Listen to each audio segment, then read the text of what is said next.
The NHL season is thankfully fast approaching, and actually, by the time this gets out, two teams may very well have already played their first game, which makes it that time of year where we start making our wild predictions as to how we think this season is going to play out and where teams are going to finish, who makes the playoffs, and who doesn't.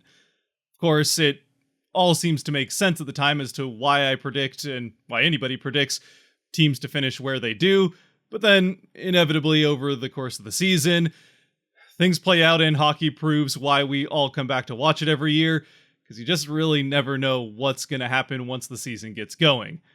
The team I follow the closest is the perfect example of that over the last couple seasons. But regardless, that's never stopped anyone and isn't going to stop me from acting like I know exactly how this season is going to finish and where, as we get started here, the Pacific Division will fall when all is said and done as we get into the playoffs. Now, I'm going to try to get to all four divisions this year for the first time. I've only done the Pacific in years past due to amount of time before the season gets started, and once again, time is at a premium as we're about to have our second little one enter the world just before the Kraken gets started. But hopefully we can get to all four. Just in case we can't, we're going to start with the home division in the Pacific to see where the Kraken are going to finish this season. And this time, I'm going to go from the bottom up to make it a little bit more interesting and hopefully people stay around. And also partially because these first two teams, I think just about everyone is going to have where I have them. We'll start with the likely to be 8th place in the Pacific and maybe even 32nd overall, San Jose Sharks.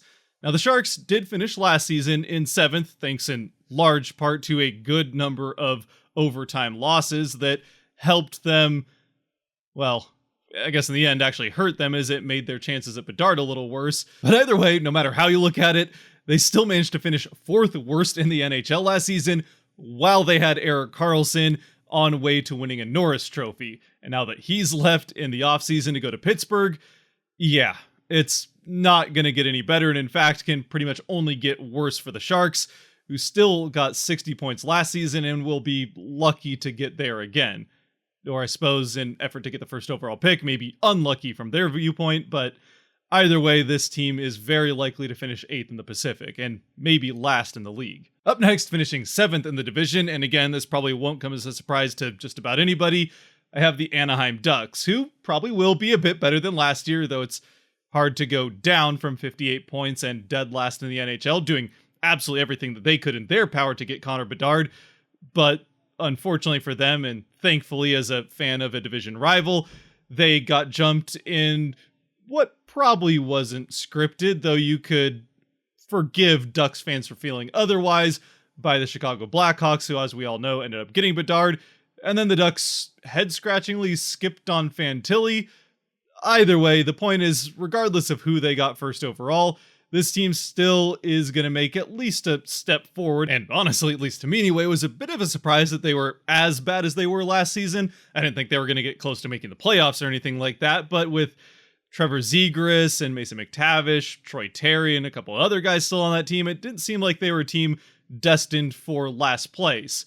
And now with an extra year under the belt for Zegras and a full year for McTavish, as well as adding Killorn, regardless of how much and how long they're paying him for, as well as, well, Radko Gudas' beard, this is a team that will be a bit better, but still isn't going to be pushing for a playoff spot just yet, even with the additions that they've made. As we move on to the 6th spot in the division, this is where things, at least for me anyway, start to get a little bit more dicey and hard to predict, as I could see teams 6 through, honestly, even 3 finishing in not quite any order, but all 4 of them could be bubble playoff teams and really competing for those last 2 playoff spots, one as a division team and one as a wild card likely. But of the 4, the one that remains the most volatile, I would say, and has not really proven that they can get things together, would be the Vancouver Canucks. Now, this is still a team that has enough top-end talent that they can definitely make a push to make the playoffs. Whether or not they're good enough to make a run in the playoffs is a different question, but they definitely could make it. It just seems like they haven't been able to figure out how to really pull things together here over the last couple of years. It's really going to come down to which version of Demko shows up, and certainly which version of JT Miller shows up now that he's not playing for a contract anymore. That being said, although JT Miller's not playing for a contract, Elias Pettersson is, so maybe we're about to see a career season out of him, which definitely could push the Canucks much farther up these rankings. Still, as an organization, they're going to have to keep things together even off of the ice, which would definitely help if they could keep a coach for a full season. With all that having been said about different guys that may or may not perform well over the course of the season and whatever happens off the ice, probably the biggest holdup I have about this team and their chances of actually making that push towards the playoff would be the blue line. Now, it helps that they have the steadying force of Quinn Hughes, who's now under a long-term contract and has the C on his chest. But beyond him, and I guess maybe the addition of Carson Soucy, although he's coming off of not his best season ever. The year before that was actually pretty good, both of those with the Kraken. It's just not a blue line that really inspires any optimism, I would say, in this team's chances of making the playoffs, and certainly won't help Demko try to have a bounce-back season. Then in fifth in the division, as these standings might start to look somewhat similar to how things finished in the Pacific last season, I have the Calgary Flames. The Flames are another team like the Canucks where we could get any number of different versions of this team when it comes to how they actually end up playing on the ice. It's also a Flames team that is coming off of a pretty disappointing season, at least compared to what a lot of people, including myself, thought that they might be able to do. And they really haven't changed that much from the team that they had out on the ice last year. That having been said, probably the most important change that they could have made is the one that they did make in changing the main guy behind the bench. Most importantly, they'll just have somebody not named Daryl Sutter back there, especially considering what we heard after his exit. It may have been the, we'll say, catalyst for a lot of the problems that team had showing effort down the stretch. And especially considering that if they had been able to win at all in overtime last year, they may very well have made the playoffs. This is a team that, especially with an extra year for guys like Jonathan Huberdeau and Mackenzie Weegar, could look a little bit more stable this season. And if that's the case, could definitely make a playoff spot, even maybe third place in the division. Still, even if admittedly I think that there's a pretty decent chance that the Flames perform at least that little bit better than they did last season to get a wild card spot if nothing else, part of the reason that they have them finishing fifth here is that the team that they're most likely to be competing for that fourth spot in the division with is, well, my hometown team in the Seattle Kraken, who I have finishing once again fourth in the Pacific.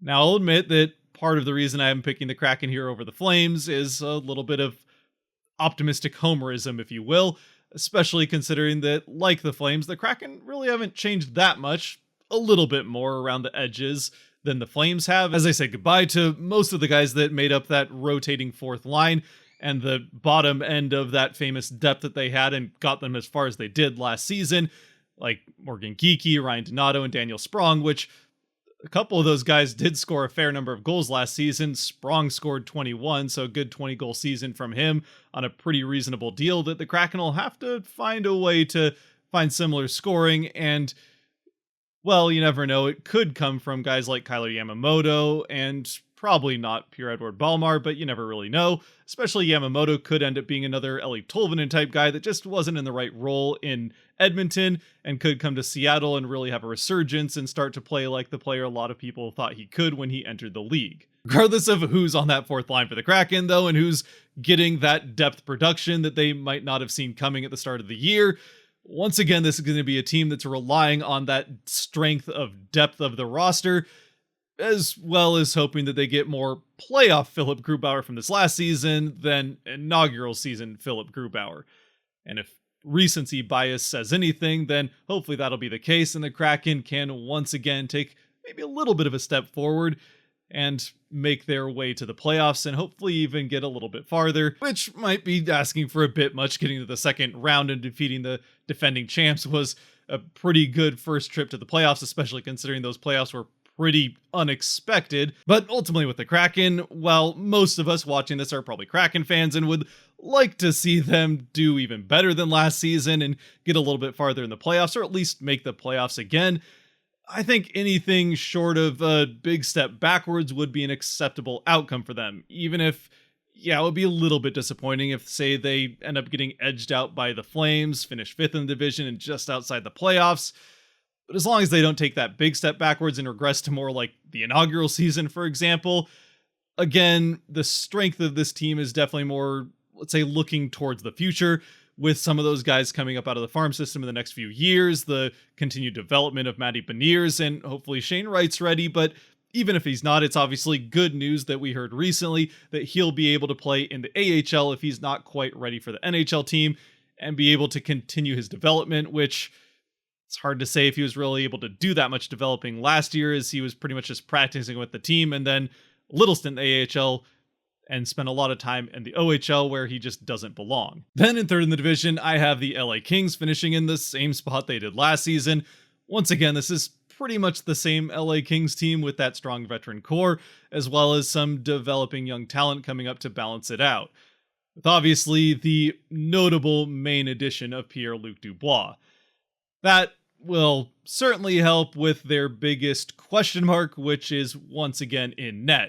Where last year, Jonathan Quick wasn't quite the Jonathan Quick of the Kings that we had come to know over the years past, and as a result, got himself traded to Vegas. A trade which, while not very popular in the locker room, they were able to survive, and then Jonas Korpisalo came in and played pretty well for them down the stretch, but he has left as well in the offseason, so now it's down to Phoenix Copley and Cam Talbot, which, look, anything could happen. One of them could catch fire. It's goaltending. It's Pandora's box of who knows what's going to happen.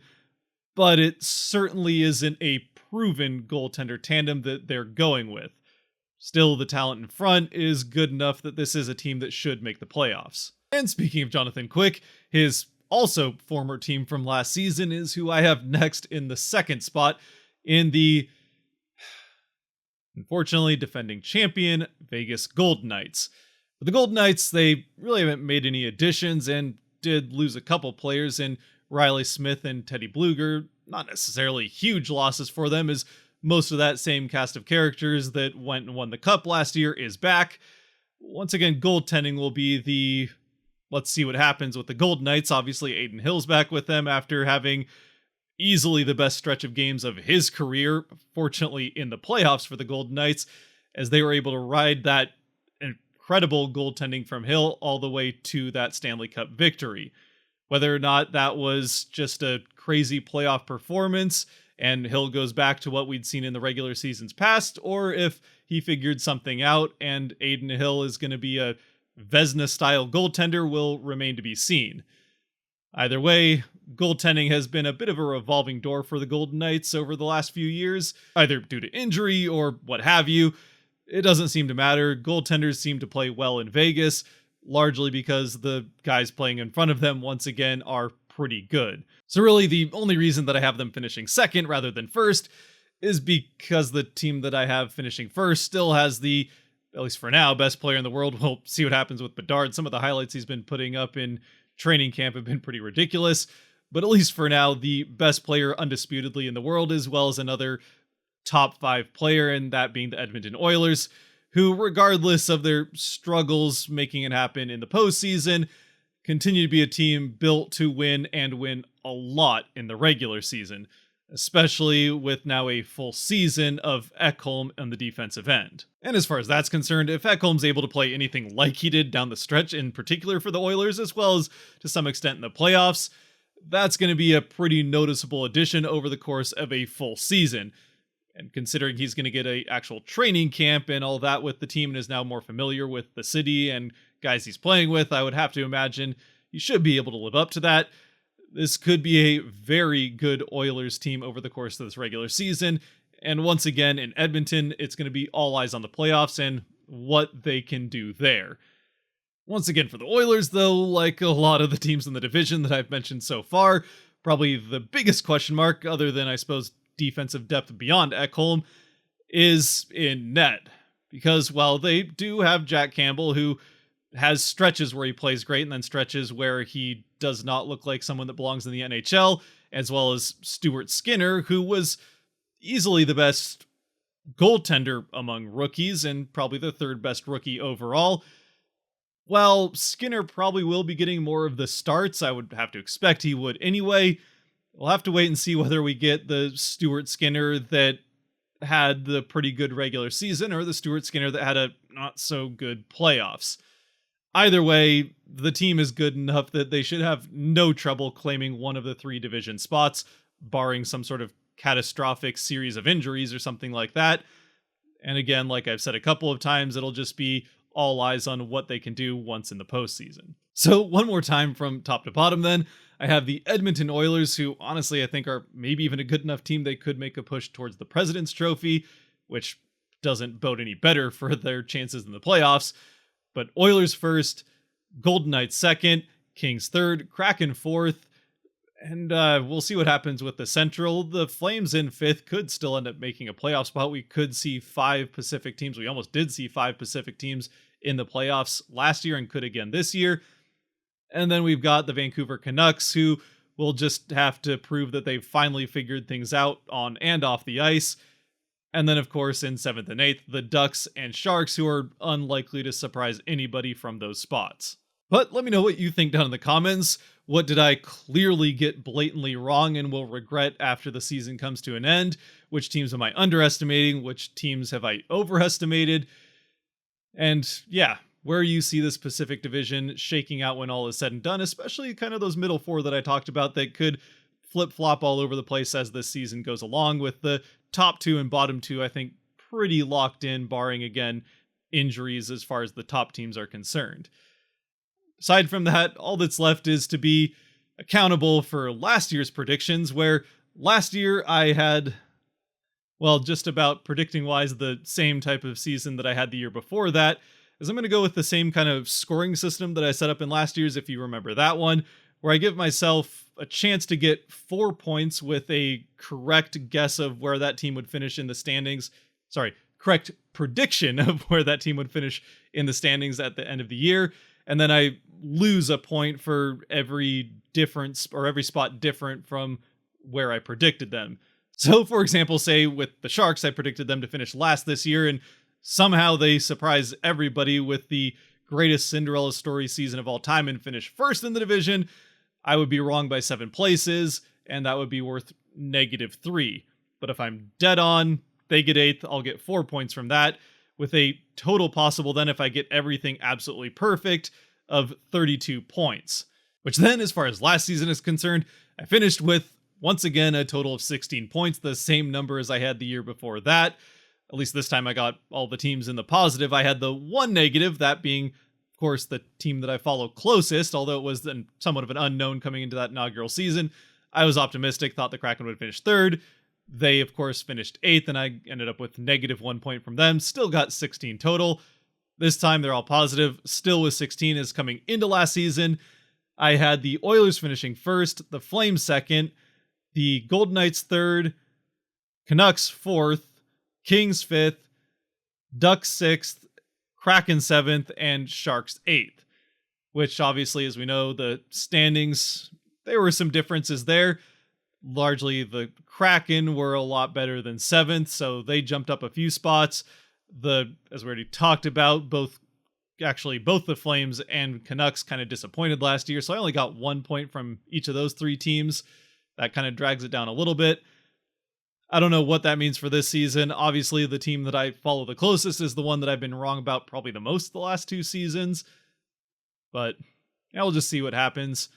Again, let me know down in the comment section what your picks are, maybe how many points you would have gotten if you make predictions, and if you want to use the same scoring system that I have. Otherwise, if you have made it to this point, thank you very much for watching. If you did like or enjoy this video, there are buttons for that kind of stuff down below to help support the channel. If you really want to support the channel, we have a fancy new Patreon set up, so you can go do that. If you are a Kraken fan and stick around here to watch the R&Rs after every Kraken game, a lot of the rewards kind of gear towards that, so that's there if you want to be a part of it. Otherwise, hope to see you in the next one for probably the Central Division would be next, and yeah, hopefully you have time to get to that one. Anyway, stay safe out there, be good to each other, God bless, and go Kraken.